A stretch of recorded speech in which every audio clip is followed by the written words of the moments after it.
So for this problem, using standard deviation, there's a table of 20 data values here, and the idea, this blocking term, the idea is if we found the standard deviation of all 20, that's going to be bigger than if we break it down into blocks. If we had a male block, that standard deviation is going to be smaller. A female block, that standard deviation would be smaller than if you look at the standard deviation of the entire data set.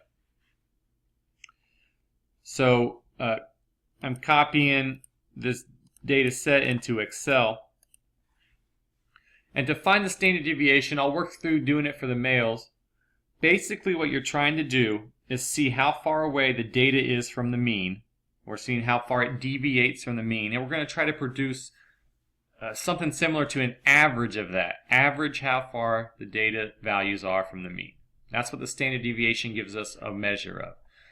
So first we have to figure out what the mean is. So add the data values up, divide by 10 because there's 10 of them. You get the mean for the male values. And let's see how far away each of the data values are from the mean. So you subtract each value from the mean.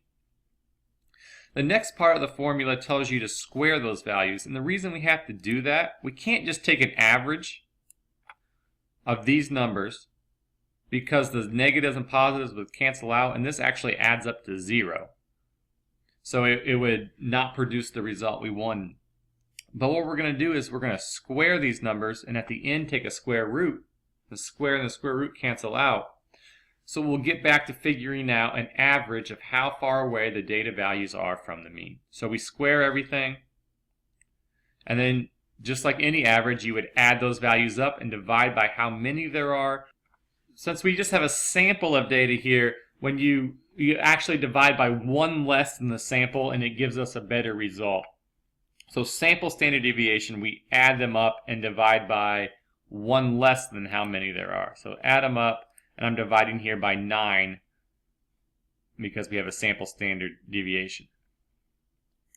And that's in contrast if you had the population standard deviation where you had recorded the data value for every single item in that population. And that's very rarely ever done in practice. It takes way too much time, energy, and money. So you just take a sampling, and when you take a sample here, we have 10 male samples.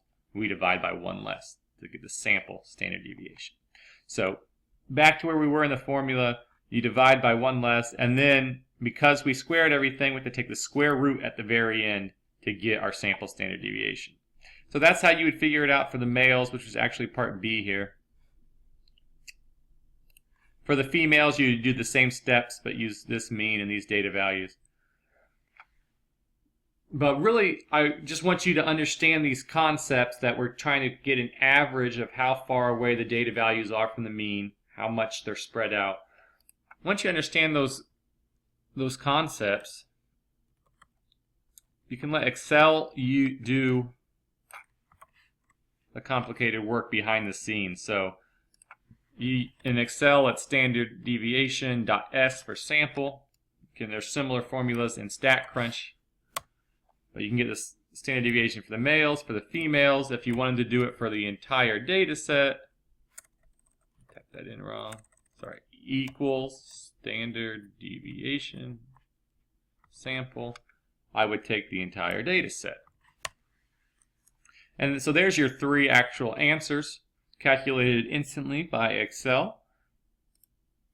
You put those in, and this blocking, it's showing up here where if you take all if you take all 20 data values, the standard deviation is larger than if you took if you made a block of just the males and a block of just the females.